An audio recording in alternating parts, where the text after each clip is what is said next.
All right, I'm going to go ahead and kick things off. Well, good morning, everyone. If you are in that part of the world, it's good evening. Welcome to you as well. We've got just a few people on the call so far. We're hoping to get around 25 people all together joining us. So I'm sure they'll be trickling in. My name's Ryan Damerow, and I'm the Chief Operating Officer of TIRF. We are recording this session, and it will be posted later to TIRF's website and YouTube channel. We'll be pushing it out for other people who may have been able to unjoin or to join the call today. This is one of two sessions taking place. It's the TIRF DDG Fellows Mentoring Webinar. The purpose is to help empower prospective DDG applicants who are interested in applying for the Doctoral Dissertation Grant. We're excited to be offering the program once again this year. The deadline for applications is not until Wednesday, May 13th at 11:59 p.m. Pacific. So we got lots of time to answer questions, address any concerns people may have, and just kind of get everyone warmed up and to hear stories from our panelists today, who I will be introducing here shortly. Just a quick note first about what the TIRF DDG Fellows community is. The purpose of that network is to support a community of scholars around the world and to help them communicate, collaborate with one another, as well as draw on their expertise of scholars to help strengthen TIRF. And so they do a great job. We've got a number of fellows working with us now, and we're continuing to expand that network. So continue to, follow TIRF's communications and learn more about the fellows and what it is that they're doing and how they're helping our community and how they're assisting TIRF. A quick introduction about TIRF. We are an independent foundation with an international focus.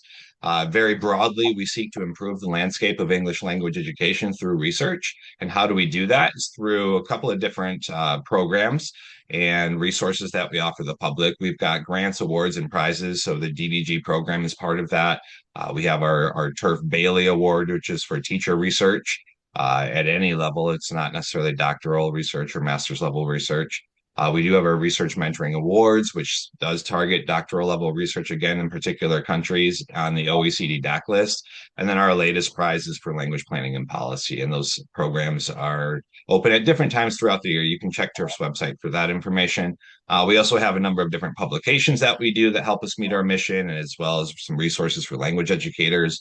Our reference lists are one of our biggest and I would say most important resources that we offer. They're free to download, and they help you conduct research and kind of get started with your lit review or locate publications that you want to read to help inform the research that you're doing. About, like I said, 260 different topics. Check out our website there. We also have a number of different professional services, our TIRF Talks, TIRF Quality Assurance, research mentoring, and consultations. And again, our website can help introduce more of those activities from TIRF. More specifically, to drill down on the DDG program, these are grants designed, as I said, for doctoral students who are advanced to candidacy in doctoral programs worldwide. They're awarded in amounts up to $5,000. There are no country restrictions or mandatory membership of any particular professional association. So we cast a wide net with the DDG program. We've awarded more than $600,000 over the last 20 years to DDG awardees. So we're super excited about that. We've had 240 grantees from around the world, approximately 30 different countries. And again, that application deadline is May 13th. I do want to recognize briefly the support of Duolingo and Cambridge English and the TOEFL program at ETS. Those are our partners that are helping to fund DDGs this year. So hats off to them. It's so wonderful to be working with colleagues at like-minded organizations who want to support research in our field. Just a big shout out to them. So moving on to our speakers, we have three panelists joining us today. We have Beth Clark-Gareca. She's an associate professor and director of the TESOL K-12 program at Binghamton University. She was a DDG awardee from 2011 in language assessment. We also have Jonathan Malone with us. He's the director of the Maryland English Institute at the University of Maryland College Park. He was awarded a DDG 3 years ago now. In 2023, under the research topic Digital Technology and Language Education. And then we also have Inoussa Malgoubri with us. He's a postdoctoral researcher at the University of Nebraska, Lincoln.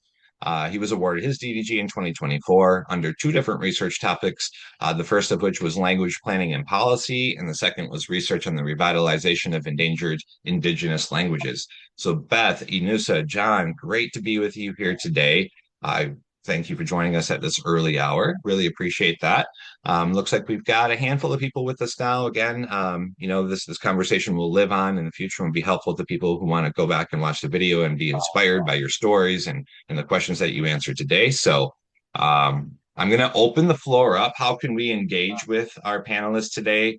You're welcome to turn on your camera and ask questions live. You can also use the chat box and type in some questions. I'll help moderate that and perhaps be of use to answering some of the questions that might come up.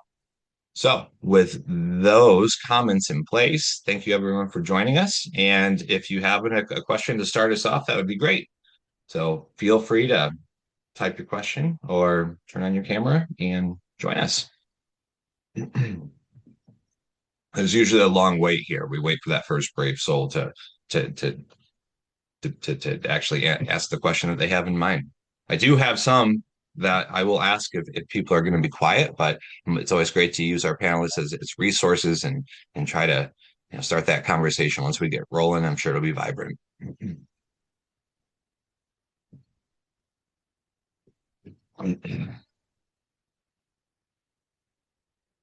Right, I see I need to get people warmed up here. So, Inoussa, let me ask you a question here. Just kind of setting the scene today. What inspired you to pursue the research topic that you used for your DDG proposal? What was behind the research that you were doing? You had language planning and policy, and also endangered languages is the short phrase I like to use to describe that research topic. What motivated for you to do your research, to do your doctorate, to then apply for a TIRF DDG? What tell us a little bit about yourself? Okay, thank you, Ryan. My name is Inoussa Malgoubri. I'm basically multilingual, and I come from a multilingual country, a country with about 50 different languages. Yet we don't have any of those local languages in our school curriculum. So basically, we use French as a language of instructions in the classrooms, and we start learning English in middle school. And throughout those years, most of our linguistic background that we use at home, that in the language that we have at home, that is also tied to our culture, are not visible in the classroom. And sometimes some students want to use those languages in the classroom, yet sometimes they are scolded because they are not using French or English in the classroom. And that makes people kind of devalue their own languages and also their own selves because their culture and languages are deemed irrelevant in education. And yet, educational research show that everything else being equal, people learn best in their mother tongues. And my research was not to replace French and English with those local languages, but to also make way for the local languages into the classroom so that teachers can use it for scaffolding, teachers can use it to appeal to student interest because I think Mandela said that you can get people when you talk to their heart, and if you use people, languages, and cultures, you are talking to their heart. It's easier to motivate the student to speak and also learn. And the objective of the dissertation was to encourage teachers to see the benefit of including indigenous languages and cultures into the curriculum. And I use art-based pedagogy where we use indigenous art. We use Greek style storytelling. These are storytellers in Africa, especially in West Africa, and they have a way of weaving the narrative to encourage people to invite people to do things that they didn't think they were capable of doing. And if we use this narrative style in our English language classroom, shouldn't we see that they are learning English, but they're using one of their cultural assets to learn the language? It will be directly linked to who they are as individuals. And additionally, we also use the forum theater because theater is commonplace in the country, because even as students, we do theater every day, and then we have a forum theater that sometimes people call for a théâtre de participation in French, which kind of like literally translated as participatory theater. So that means the audience are also part of the actors. So they people use it as a forum to also talk about the issues that they are going through in their communities. And when we do that, and also slam poetry, which is very common in the country, and everyone loves slamming, and the kid they do that in French, and okay, why not do it in English too? Let's try it because you like it, and people use it everywhere. Let's try to include it into our English language curriculum so that teachers would be able to kind of bridge the gap between what we do in the classroom and the language and culture that students have at home and bring into the classroom. And that one also kind of invite authorities to see how they plan language instruction. So it's not just getting people to learn a new language while forgetting their own, but how do we take advantage of a linguistic repertoire that people will call that people will call translanguaging, and how people use the different linguistic reservoir that they have to kind of answer questions, to make sense of what they are hearing, and also to participate. So that's basically the reason why you consider the dissertation has kind of like two tough topics. The language revitalization kind of include the indigenous languages and cultures, and also the language planning and policy, because it's the language policy that's make it difficult for teachers to even use it. And I can see that I even have one of my teacher participant online here. So, and yeah, and they were people were really motivated to use it, and it was fun, and the student even felt at ease talking to the teachers. They were taking more weights because they were told, okay, you can mix all of them. You can use French, you can use your More, Dula, all the indigenous languages plus English, as long as it helps you learn the content that you have. So, and it also helps you improve the language. And at the end, the structures in their language, in most of our local languages, have the same structure as in English. Instead of French, which is the language of instruction, because mostly they go from French to learn English. And they noticed that, and we took the example of a positive case. We will say Ali's father. And in Jula, they will say Ali Fakir, which is Ali father. And in More, they will say Ali Baba, which is so. But if they have to go from French, it will be Le Père de Ali, and the structure is completely different. They even said, okay, even our languages are closer to English, which is interesting. Therefore, okay, our languages are not actually far from it. We can even use the same structure and transfer it, and it can be a positive transfer from the L1 to the target language. And it's the same because back home we have that word. When they say a car, they will say lorry in Malay. And lorry is kind of like a lorry. It's probably related to lorry in, I would say, a truck in British English. And okay, you can see that there are some maybe some borrowed word or maybe some borrowed structures that we have between our languages and English. So that's what motivated me to do it because I'm bilingual. My parents are from different ethnic groups. They speak different languages. I grew up speaking both, then added French and later English and then German in high school. So I found that it's interesting to do that. It was personal and how I grew up and also tied to well, the country's linguistic landscape where I learned English. Thank you.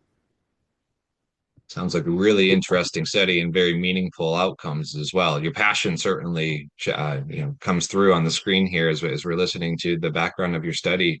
Um, how did you find out about TIRF? What led you to the DDG application, and what was your motivation there? Okay, thank you. Frankly speaking, I didn't know much about TIRF DDG. I think I was telling my advisor I was going home to collect my data, and I'm not sure that I have enough money to travel from the United States to West Africa to conduct research. It's costly.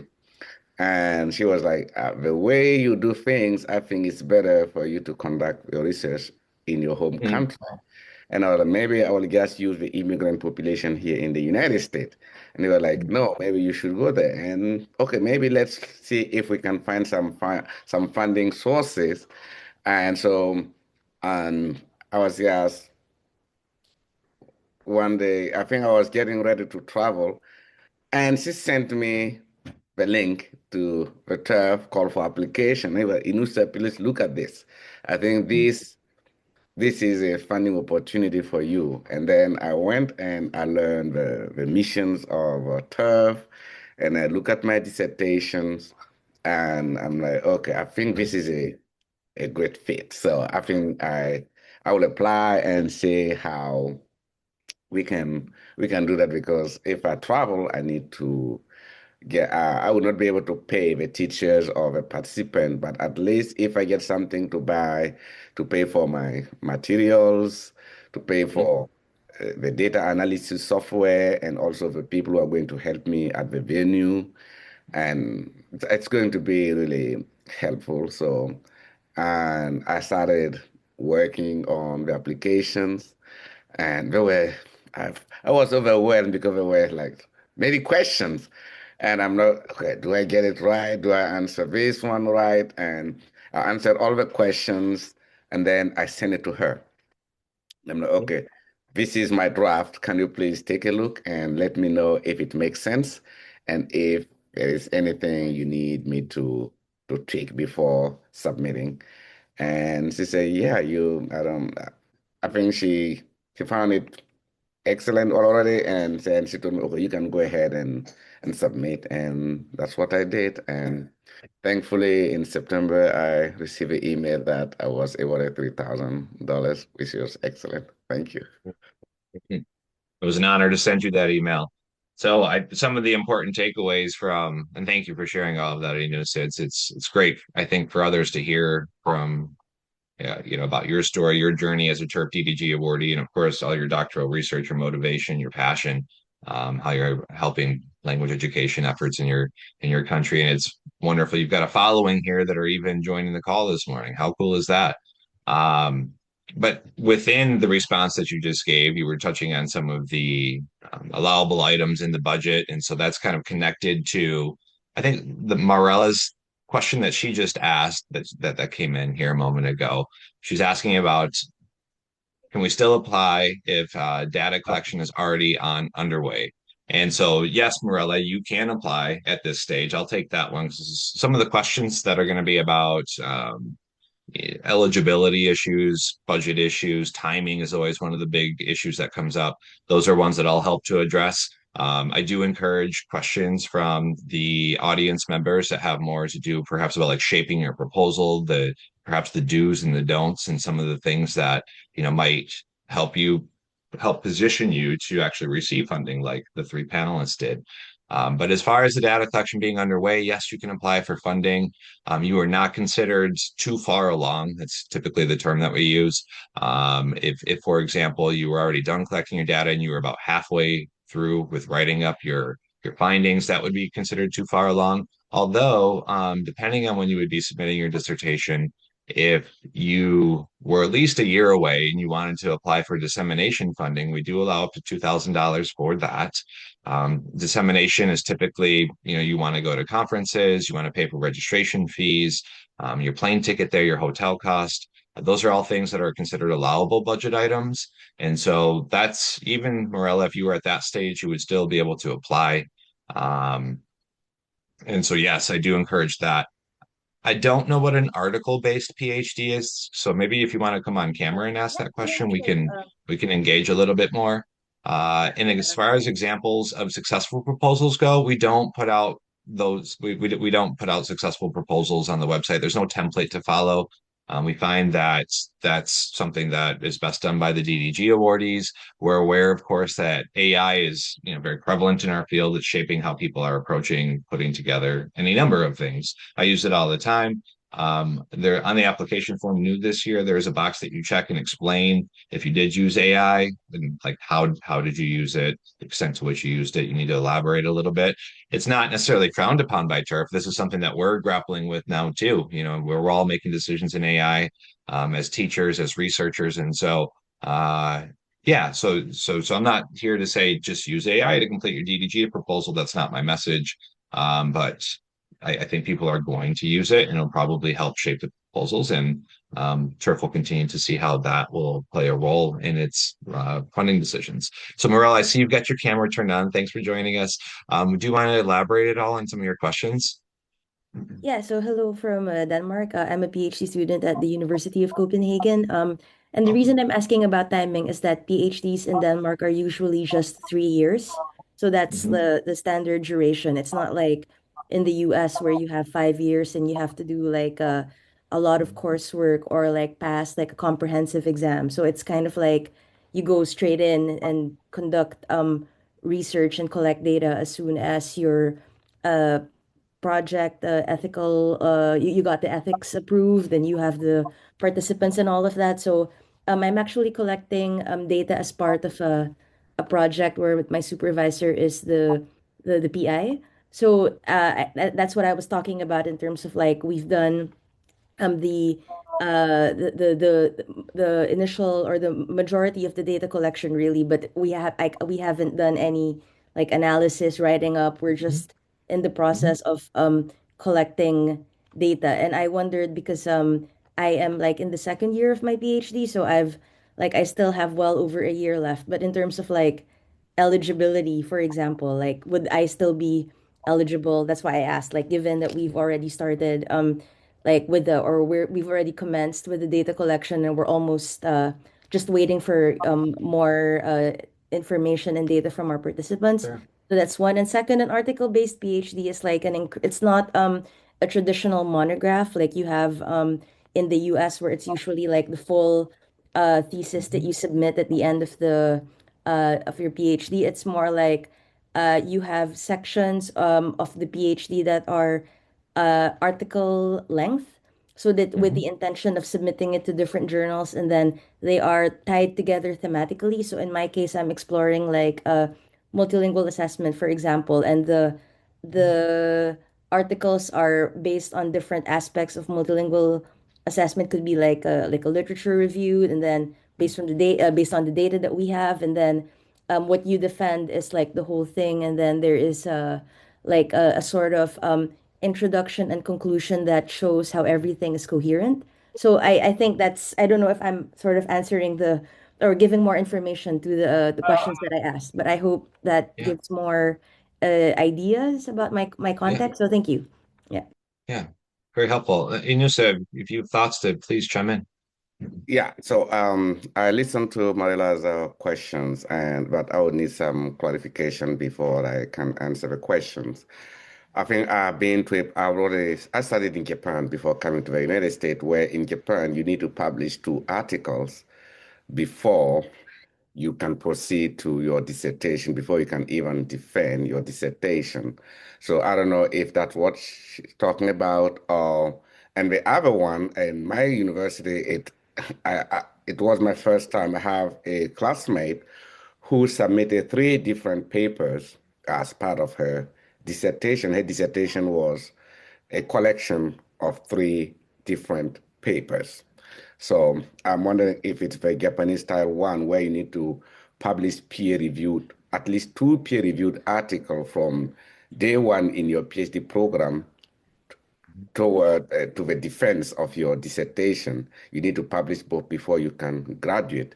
Or if it's the style that my classmate did, where you need to publish you need to produce 3 different papers that make up your dissertation. It's not a single paper as we usually do, but a collection of 3 papers that makes the dissertation. So if it's the second one.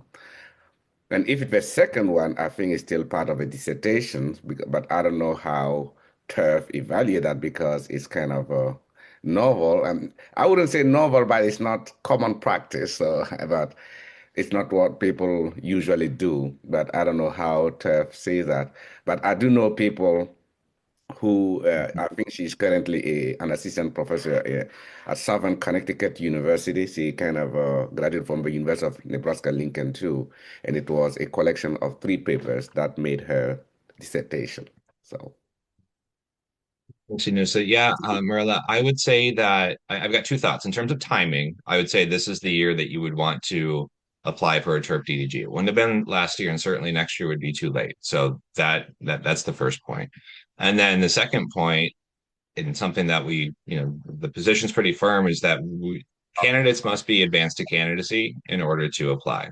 And so that seems like you are. I know that that term is used differently, the ABD or whatever it is, it's different around the world. So it does seem like if there were some qualifying exams that you needed to take at some point, those are behind you now, and that you would then be able to apply at this stage. The article-based PhD issue is still something that's, I'm still kind of making sense of it, but we don't have any rules against article-based PhDs. I've never heard of this term. I would strongly encourage you to apply. And if you're, completing the sections in a thoughtful way, and it's compelling, for the reviewers who end up reviewing your proposal, I don't see why that issue would prevent you from getting funding. So I don't think there's any issue there. This has never come up with TERF. It's not addressed in our DDG FAQ. So, I think if this would have been a common issue in the past that we said, no, this isn't the type of study that we're going to be able to fund because of the format of the doctorate or the doctoral program, then that would have been addressed before. We've been at it for more than 25 years. I've been with TERF for 17 now and helping with the DDG program over that time. And I think that we would have had a position on it because it would have been common enough. We do see proposals from your part of the world. And Joyce Kling is at the University of Copenhagen. She's on our board of trustees. I feel like at some point that would have come up. So I don't see there being any issue with the article-based PhD. So hopefully that answers your question. Yeah, thank you. Yeah, definitely apply. Anybody else want to ask a question? Otherwise, we'll see if I turn the mic over to either John or Beth, and I'll ask a question that might help to Can I say something? conversation. Oh, yes, please. Oh, yeah, go ahead. And then I'm going to not pronounce your name very well, but I'm going to try again. Zalila? We're going to come to you next, okay? And then you can correct me on how your name's pronounced. I just wanted to mention to Marilla, the burden is upon her to kind of convince the reviewers and also her, because the advisor, your supervisor is involved in the application process, and your advisor, if you don't have a US-style comprehensive exam, it's your advisor that's kind of help prove that you are done with that you are currently at the final stage of your dissertation. So, and you just need to prove it through your application. Thank you. I agree with that. All right. Yes, please.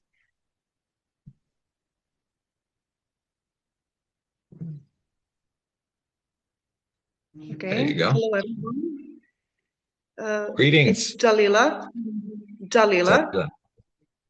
Nice to meet you. Dalila, thank you for being here. Nice to meet you all as well. Yes, thank you for organizing this. I'm coming from Bosnia and Herzegovina. I'm studying at University of Banja Luka. That is one of the cities in Bosnia. And doing my dissertation in English for specific purposes.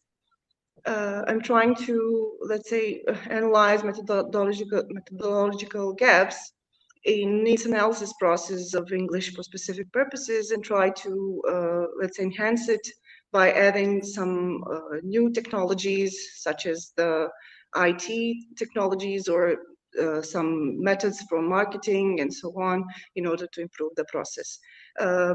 I'm following TERF for several years. I'm always looking for the calls and so on. So this time I have already finished all of my exams. Also, my doctoral study lasts for 3 years, but after 3 years of studying, you have some exams and so on. After that, you are doing your dissertation then. of course, my team is already approved and so on. But now I'm doing my research, and the problem usually that we have here is the literature. We don't really have that much, let's say, for example, the libraries are not equipped well, especially with the topic that I'm researching. So most of the funds I would spend for buying new, let's say, literature that is necessary for my dissertation, or I would even appreciate perhaps some funding in order to get the access to some of the databases, because I don't have that through my institution. So is that something that would be eligible for financing within the TIRF? I have an answer. I would say the short answer is yes, but John and or Beth, do you remember if you wrote in things along those lines in your budgets? Anything similar, access to, I don't know, JSTOR or some sort of online resource, any kind of computer software? No? Okay. I was just trying I to get had myself. support. So Okay, I Beth and then Inoussa. Sure, I did write in, hi everyone, nice to meet you. I did write in being able to use Deduce, which is a software program for qualitative coding along the lines of Vivo. That was part of my budget, I believe. But as far as having those resources, those were part of my university fees. So I can understand that you know, for folks that don't have those subscriptions within their university program, that I think that would be a viable way to spend to budget out the resources within the TIRF budget. I think so. Mm-hmm. Inoussa? Sorry. I think I agree with Beth that having access to resources would qualify, because we are in the US. It's basically common for university to have subscription through. So we never thought about that one because it's kind of like granted. But in my budget, I do have some equipment for data collections and printing and dissemination. So which is basically not the same, but closer to or getting access to databases. I would just make a. Oh yeah, I was going to make a quick, Jalila. It's nice to meet all of you as well. I was going to make a slightly general comment here, because I think there is a good move in our field toward what is called open access materials and software and resources that in general is moving in a good direction, but has a very long way to go. And so, yeah, I definitely support. I think access and accessibility is a huge part of the TIRF mission in general. So I think you can make a good argument for why you would include the access to those types of materials on your application. So just be sure to have a reason and explain that reason why on your application. Yeah, Jalila, I would just add on to what John and the others were saying is, yeah, that access issue, to pick up on John's point, is actually in this DDG Fellows mentoring webinar last year that somebody asked about whether they could include open access publication fees. I forget, there was like $500 or whatever the case was, and TIRF didn't have a policy on it. And so I talked with members of my research advisory committee, our RAC, and we discussed it over, I don't know, the last few months, and then it took shape in this year's call for proposals, where we specifically address that issue. And we do allow, I forget what the exact amount is for open access publishing, and that's just for that issue. You know, as far as what you're talking about, you can certainly write in budget items for those types of things that you were talking about, accessing, you know, scholarly resources on the internet, or buying, you know, things that are going to help you work with your data and do the different things that you need to do to complete your dissertation. I would write it in, and I'd even take the conversation one step further in terms of saying that when you write your budget, go ahead and go for the full $5,000. There's no need to be shy in saying, well, maybe it's better for me to write $4,950. Yeah, just go for the full 5,000. You might even show that your total expenses are going to be $5,400. Well, we're not going to fund those extra $400, and keep in mind, not everybody gets the full 5,000. And so that's something to keep in mind, but it doesn't hurt to ask for more. I don't think there's been a review or experience where I've seen, well, this person asked for too much money and, that's going to negatively reflect on them. I think it's quite common for people to request that full amount, and if not even a little bit more. So those kinds of budget items, totally something that you should put in there.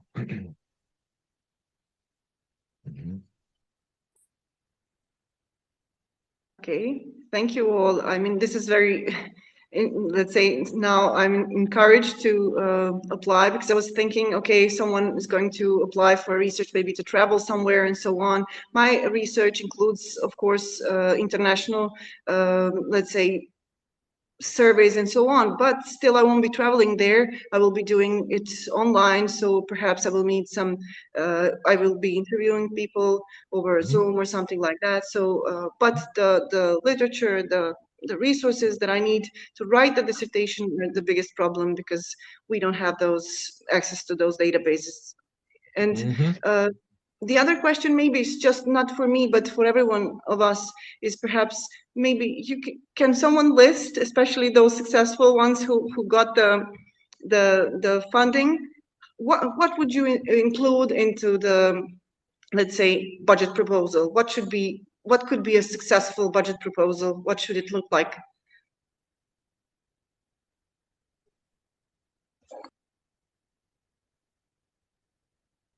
John, Beth, or Inoussa, do you want to share any stories? I was just going back to my budget proposal just to look back over it a little bit. For my study in particular, I think in general, just in terms of there are specific categories of things that you can that are allowable expenses from TIRF.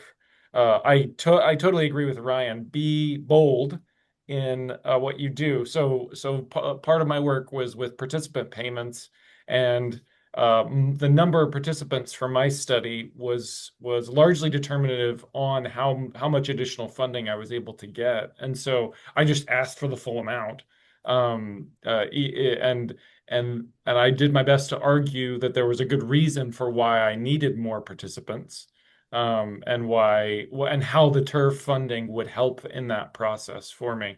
And so in my case, it was mostly participant payments, a little bit of dissemination as well, for in terms of my budget. But in reviewing proposals, I've seen lots of different successful proposals that have used these different categories in different ways, because all students are in different contexts, and so your particular needs, as long as you give a good reason for it, it's not necessarily, I think, it doesn't need to be in one shape, if that makes sense. It just needs to be it needs to be fit to your purpose. Yeah. So basically for mine, because when I was applying for TIRF, I already had another funding. So, but I included that funding in my TIRF budget proposal. Okay, this is the whole amount of my research. And this is what my West African Research Association fund is taking care of. And this is what I am asking from TIRF. And I included the disseminations, and I did use the TIRF money to attend the conferences from the American Association of Applied Linguistic Conferences and American Educational Research Associations, and also the software. So you just need to make sure that your budget fits the mission, and also there are some that you're using the allowable items on the list, because if you include items that are not taken into account, you will not get money, you will not get funded for those ones. But maybe you can get funds for the items that are eligible. Yeah, but not for the whole thing. So, but because my budget included external funding, so I put the whole budget, and then I also included the money that I need from TIRF to buy some item like research assistant, disseminations, taking part in conferences. So yeah, that I think you can do that. Maybe Beth can maybe help with more. Sure, thank you.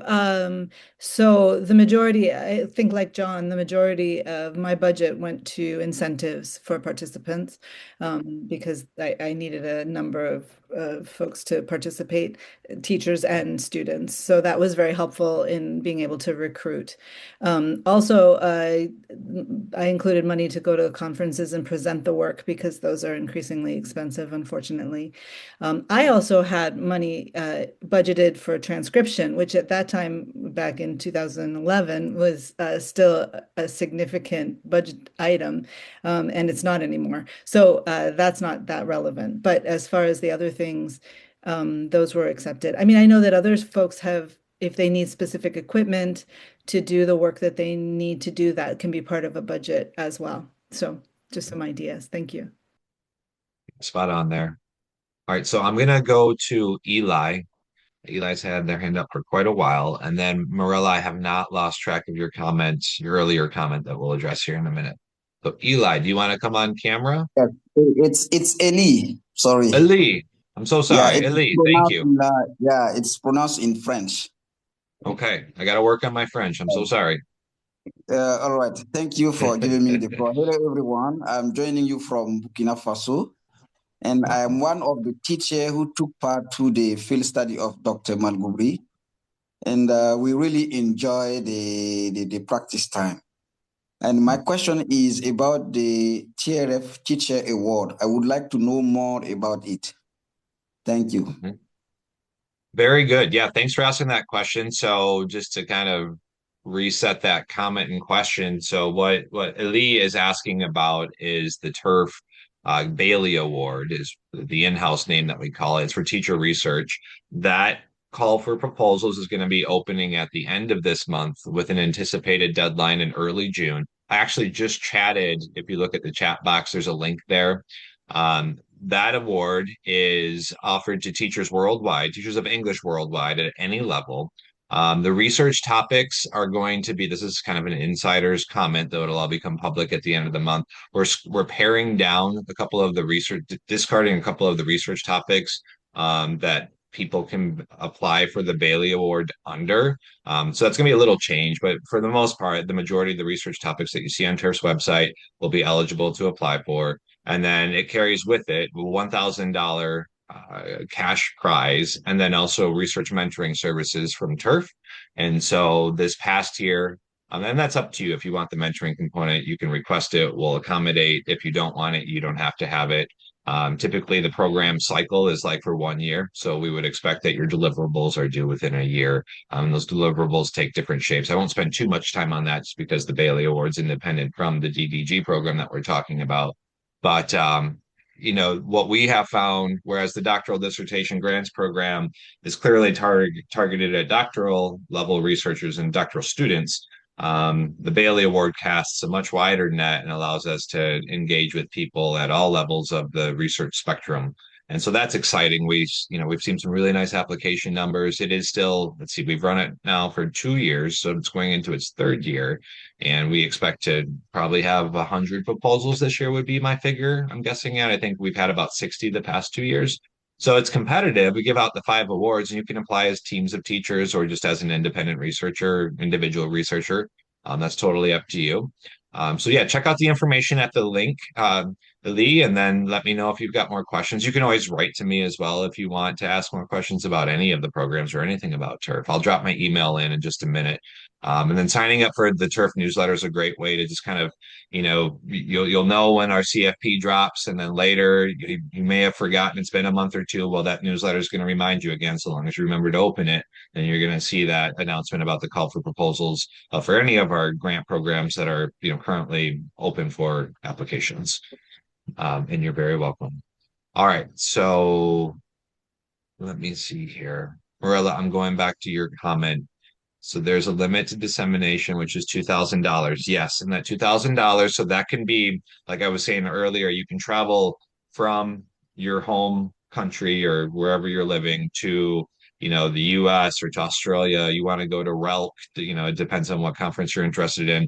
That'll cover some of your airfare. I know that's, international trips are so expensive now. If you want to go more, regional conferences, you get more bang for your buck. I strongly encourage that.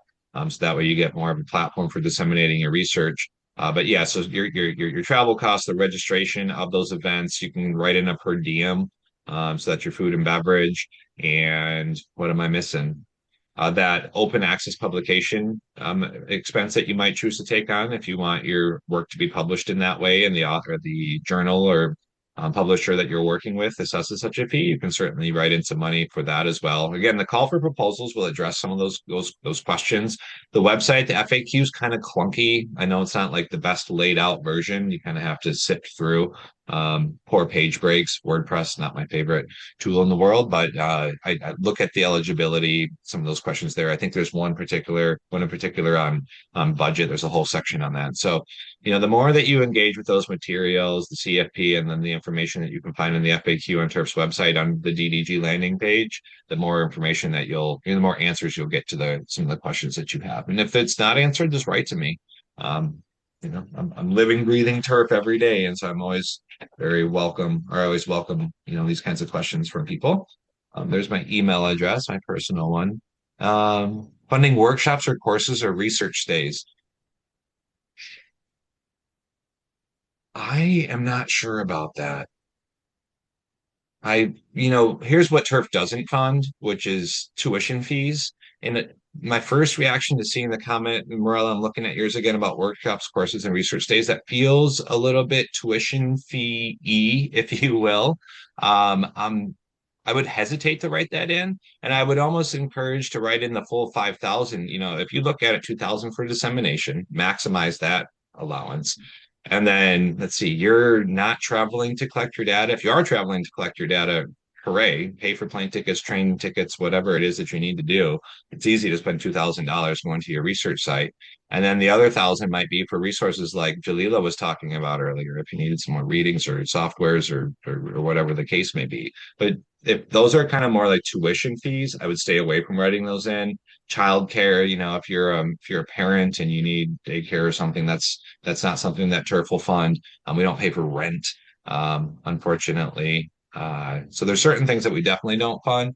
If you wanted to detail that in a little bit more, I could reach out to my RAC, Morella, and send me an email in that case, and then I can easily forward it on and get a clearer answer. And maybe that'll be another item that'll benefit others that I end up posting on the FAQ of TIRF's website.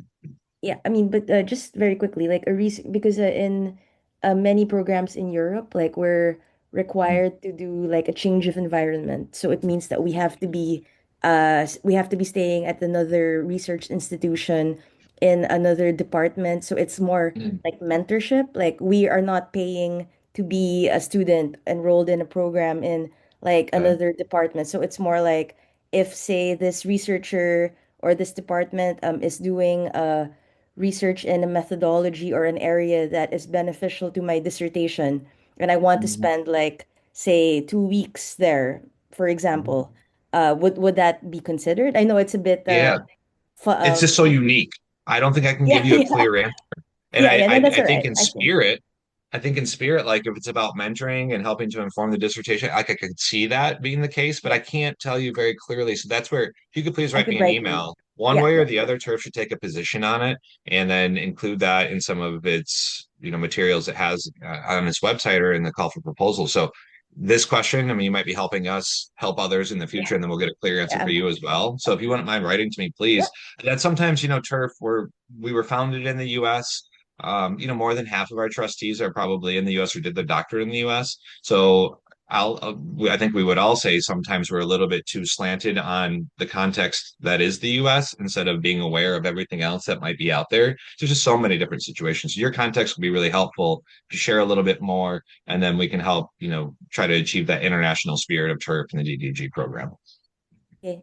Thanks. I have so many unique questions, but thanks for Oh, trying to answer it's the great. questions I'm with so me. glad that you're here. I mean, that's really valuable for us to learn from you as well and try to answer a couple of questions that you might have. Let's see. We still got Gail, Marie, and Don out there. Y'all are pretty quiet. You must have questions as well. What are those burning issues? Why did you decide to be here today? Do you want to chat with us? And even if not, I'm welcome to, I certainly welcome any other. I don't know. We've got about 9 minutes left. If there's any inspirational comments that you want to make, any of our panelists, um, any, anything that you felt really helped give you a competitive advantage, perhaps in filling out your application that led to your award, or anything that you might want to share that would be helpful that, the participants aren't asking on today's call. So I think it's been mentioned already, but there are two things that I encourage applicants to think about. Is one, think about this as a great opportunity for you to even like this is great practice for you to crystallize in your mind and to practice getting the message about your research out. And so the grant applications and TERFs is a great example of one that you can follow specific guidelines in getting that message out. That was a wonderful tool and resource for me in even thinking about my research. And it made when I was thinking about publishing from my dissertation, it made that process much easier because I had been thinking about it for even before I collected my data. And the second piece is this is a great opportunity to strengthen the mentorship with your advisor, who is going to be involved in this process with you. And so, encourage you all to be communicating with your advisors as you think about this particular application. My advisor was incredibly helpful in that process. So I would encourage everyone to go ahead and do it. It's worth the time, even if you don't get, even for the grant applications that I didn't get funded, it was still a worthwhile endeavor. Yeah, so for my part, I think a strong application will connect the research to top priority areas. And also the methodology need to be very specific. And also the applicant also need to show that the grant will fill a concrete funding gap in the research. And also they need to kind of be realistic and also itemize everything. As Ryan already mentioned, you need to max the $5,000. Even if you don't get the 5,000, you can still end up with a 2,000 or 3,000 or 4,000. It can still be very helpful. And also think about dissemination from the start. For example, I mentioned disseminations. I also took part in conferences, and I've already published an article in the Teaching and Teacher Education Journal that came out in December. The title is Empowering Teachers and Reclaiming Agency Through Culturally Sustaining Art-Based Pedagogy in English Language Teaching.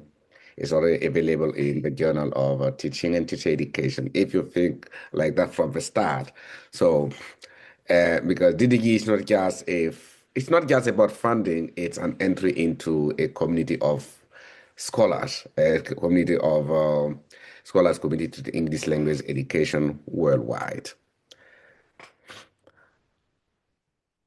Thanks, Inoussa. That's really excellent to hear. And I totally agree with both your comments and John's, the practice of going through the application process itself and working with your supervisor. I think that's great. There's a level of mentoring in there. That's a two-way street. My colleague and mentor, David Noonan, will tell you, it's not just what mentors and our, professors can do for us. It's what we can do to reciprocate back to them too. So just keep that in mind as you're working through this process. And the platform itself, it's great to be aligned with TERF. And even if you don't get a DDG, keep in mind, it's really competitive. And, we're seeing tighter and tighter clusters of scores near the funding cutoff line every year. And it's always heartbreaking, a half a point or a point away from being funded. And we always want to be able to give out more money each year. We're doing our best to fundraise, and we want to continue to grow and fund more research. And, there's a lot of great work out there that we don't fund. And it's not a demerit on that person's work or them as a professional in our field. And so just keep trying. You can apply for a DDG, you can apply for the Bailey Award. We don't have restrictions about if you win one, you can't win the other. There's probably a waiting period. If you were to get a Bailey Award, then you need to wait 5 years or something until getting it, applying again. But we're starting to see examples of that. Our DDG awardees are moving on to becoming Bailey awardees, and then eventually maybe an Elatus Prize awardee. So it's a great community to join. I really thank the panelists. And Beth, I still want to give you a chance too. So I kind of jumped in. I don't know if you want to say anything kind of in closing. I don't think we seem to have any more questions from people, from the audience members here today. Putting you on the spot. No, Anything you sure. want to I share? mean, Okay. I think to echo what John said, I mean, a big part of the doctoral process and the dissertation process is figuring out different ways to talk about your work for different audiences. And so I think that the TIRF application is a really straightforward kind of initial foray into that genre of presenting your work in a succinct way. And I would just encourage people who are planning to apply, do work with another colleague. Maybe it's someone else in your program. Maybe it is your dissertation advisor. Maybe it's just another mentor. But make sure that somebody else reads it before you submit it. Make sure that you follow the criteria that the application lays out, as tightly as you can. You want to make sure that you are writing for the audience, that the reviewers that are going to be looking at your application. For me, it was my advisor. We had a cohort of people in my program, and we were all applying, and so it brought us together. We were talking about the criteria. We read each other's stuff, and so it created this strong bond with me and my other colleagues, as well as just heightening our work together. So I recommend that you apply. I mean, I don't know who's told me once, you get exactly nothing that you don't apply for. So, if you can put something together, you might as well. And it does take your work forward, whether you actually get the DDG or not. So thank you. That's right. You miss 100% of the shots you don't take, right? To use a sports metaphor. Well, very good. We've got a couple minutes. I will do another long pause to see if we've got any more questions or comments from the audience members. And if not, then we'll move towards wrapping this one up. The last chance, Jalila, Marilla, Lee, Gail, Don, and Marie. Go ahead, Jalila. Or is that a goodbye or is that one more question? No, it's not a question really, but it's just Okay. thank you all for giving us these, let's say, this information about applying, because now I was really confused about the budget itself. For me as well, as you mentioned, it's not that much about funding, but how much it is to become part of the TERF community of researchers and to disseminate my work. So it's a great chance. Doesn't matter, I mean, how it goes, but I'm glad to, let's say, to apply and to see where I am with my research and to hear feedback from other professionals in the field. So thank you. Thank you, Jalila. Appreciate it. And if anybody on the call wants to be added to the TERF newsletter mailing list, copy my email there in the chat bar and write to me, and I'll go ahead and add you. Again, it's just useful for hearing any latest grant award prize program updates. Like I said, the Bailey Award is going to be opening soon. You'll be reminded of the DDG CFP deadline and so on. So last 10 seconds for anybody to chime in with a question. I think we've at our time. All right. Well, a huge thank you to Inoussa, John, and Beth for being here today. And again, I'll be posting this video by the end of the week. You could expect on TERF's website, YouTube channel, and so on. And thank you for all attendees for joining us. It's very internationally represented today. That was fun. And if you want to come back for round two, we'll be doing a similar mentoring webinar tonight at 8 p.m. Eastern, and different panelists, but we'll be looking forward to that. So thank you, everyone. Have a good evening. Have a good day, whatever it may be. Thank you. Take care. Bye-bye. Goodbye. Bye-bye.